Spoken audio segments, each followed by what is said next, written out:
Hello everybody. It's getting to be that time of year when people are getting a lot of respiratory infections and congestion, and people with COPD. There's a lot of flare-ups. It's harder on them with the temperature variations and allergens and dampness and rain. And I've been fighting an upper respiratory infection myself for about 2 weeks now. The thing is that when you use herbal medicine, it's not that immediate punch that man's chemical medicine is. So I try to, this is going to be my routine that I do throughout the winter time. Not necessarily every day, but several times through the week. I have learned to rely heavily on this mix here. Now, I've made a few modifications to it as I have gained knowledge, and I'm not going to go into all of the benefits of each one of the herbs because I've covered all that, and y'all can look that up. You're smart folks. So, what I'm going to do is I'm going to show you what I've been doing 3 or 4 times a day, the last, especially week. Well, I take one of these little coffee filters right here, and I put a tablespoon of mullein in it. I have some powdered burdock, so I've been putting a little bit of burdock in there. I'm using the burdock in this case as an adaptogen. I do have elderflower, which is elderberry, is also an adaptogen, which that's an immune booster. But I have an elder and wild lettuce mix here. So I took a teaspoon of the burdock and a teaspoon of the elderberry wild lettuce mix, and then my usnea, which usnea is an antibiotic. It's a natural antibiotic. It has been proven to fight tuberculosis, strep, pneumonia, and staph in vitro in scientific studies. So I took a heaping teaspoon of the usnea in this mix right here. And then my little clove, cinnamon, ginger, turmeric, stevia mix that I have right here. I sprinkled that in there for a little bit of flavor. And what I'm going to do is, now this is how I do my coffee filters. And a lot of times when you just lay the coffee filter in a coffee pot, you've still got grounds and stuff in there. Well, if it's herbs, I don't mind so much. But when it is just coffee grounds, I do mind. But I have learned to do this, and then there's no waste. Now, I have this little, let me scooch over here now. This little brew and go. It's a single serve coffee pot.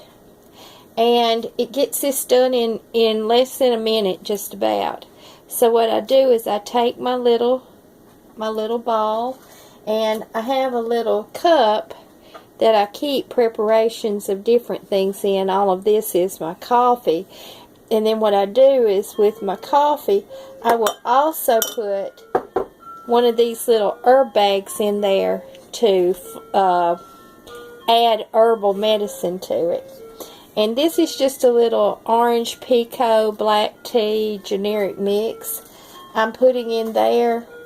And it does have antioxidant properties to it, but it's just to help flavor it more than anything. And so then I just put that down and push my little button, and it starts brewing. And then I will do this several times a day with a variety of herbs.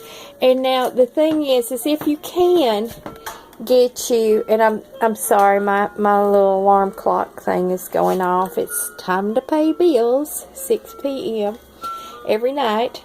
So so this is something that I've told y'all. You may not necessarily be able to get out and forage. You may not be able to be confident in your ability to identify plants correctly, but there are places that you can order online, and the place that I have found is the best is Etsy. There's a variety of sellers, and you know you're getting good quality most of the time. Now, my burdock came from Frontier Co-op through Amazon. Now, Frontier Co-op is one of those reputable dealers of herbs. They're reasonably priced as well. So I bought me a pound of burdock. But then once you get it, you go ahead and you transfer it to your little jars and stuff. And I'm going to show you if you can see it. This is just one little area of my kitchen where I've got all my little herbal things set. I actually have 4 or 5 little areas in my kitchen where I have herbs. But let me get this back right. Okay, so what I do is I keep these close at hand, and as you learn your herbs, and more importantly, as you learn your body, we've kind of been taught to not listen to our bodies very closely. A doctor tells us to take something because we've got something and we take it. And most of the time the medicine will have terrible effects on us, but we sit there and we keep telling ourselves, but the doctor said it would fix it, but the doctor said it would fix it. And then we end up having to take medicine for the things that medicine caused. And this has become what the cycle is. And in a way, it's kind of like what is, well, it's there's a lot of psychological terms for that, but you're taught not to trust your own judgment.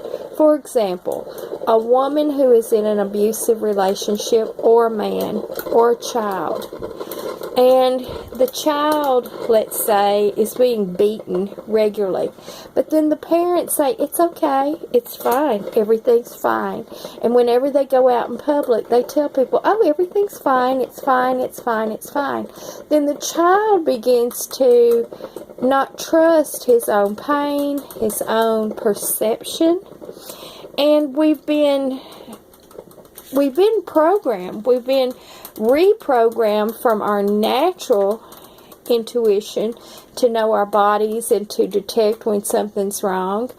And so now so many people are in these cycles of, oh, this medication's fine, my doctor gave it to me. Oh, but it's making me sick, so I'm going to go back to my doctor. And then he gives me another medicine, and he said, oh, this one will fix it. And then that gives you a third ailment. And then you're still going back, and you're saying, oh, but now I have this. Well, I'm going to give you this to fix that.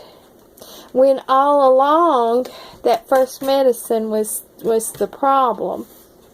So I want y'all to be practicing and being aware of your own bodies and what your own mind is telling you, and what the feelings that you feel when you take something, anything, and that includes food or any kind of drink, and be aware of how your body feels, because it's through that that's going to free you into becoming healthier, so that you know, well,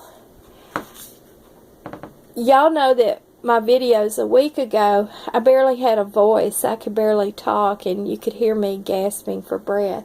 Well, the Mullein is what has fixed that. Not any doctor's visit, not any doctor's medication, but the Mullein.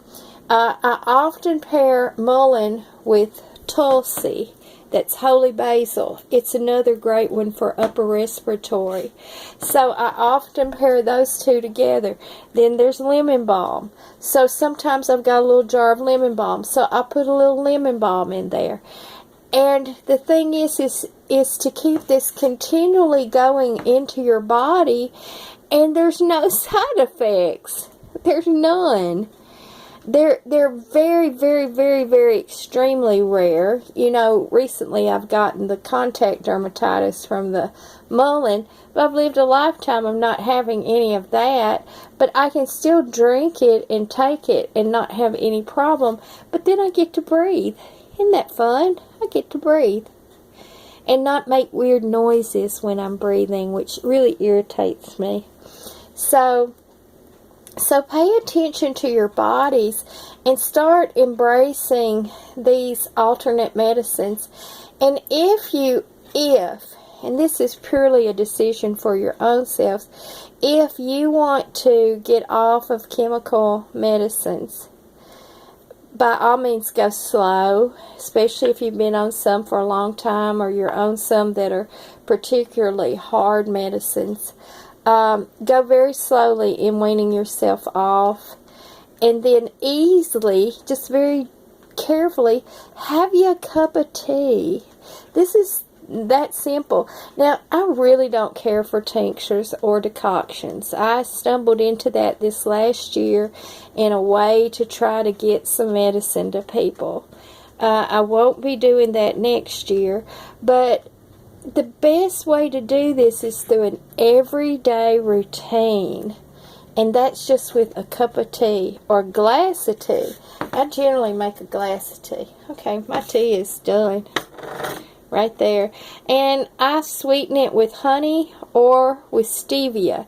Now, honey does affect your glycemic index, but stevia does not. Stevia regulates your glycemic index, and it also thickens your bones and lowers your blood pressure.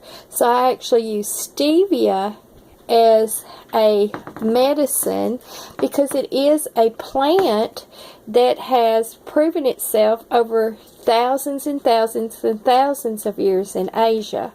So I'm going to wind all this up. I'm fixing me a pot of pinto beans, y'all.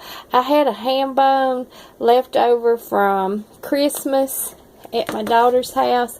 Of course, I wrapped up my ham bones to reuse, and so I put my ham bone down in there, my soup bone, and some of the meat fell off and got some good drippings going on in there, and I got my pintos in there, and so I'm just slow cooking them in there because it's getting kind of chilly and it's damp, and I'll have me a mess of pintos to eat on the next couple of days. And I'm just going to tell y'all, I'm one of those southern people. I have pinto bean sandwiches. I'll take cold pinto beans and I'll put them on bread, and I just have them as a sandwich. So I'm about to, on this wet, dreary night, but thank God for the rain. I am so thankful to God for the rain.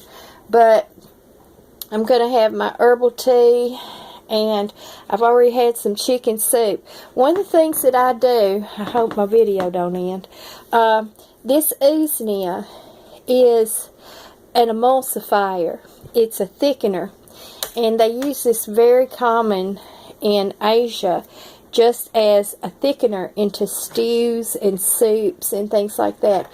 And this is that wonderful woody smell of like when you burn wood, because it's lichens. It's the little things that live on the wood.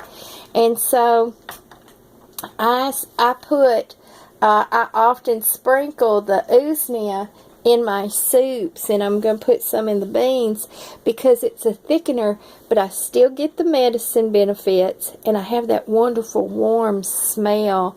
They call that, I think it's called umami. It's a smell. So until my next video, I want y'all to try to start working these in to get you prepared for the cold and flu season coming up, and viruses, and get your immune system built up, and get your oxygen flowing into your lungs.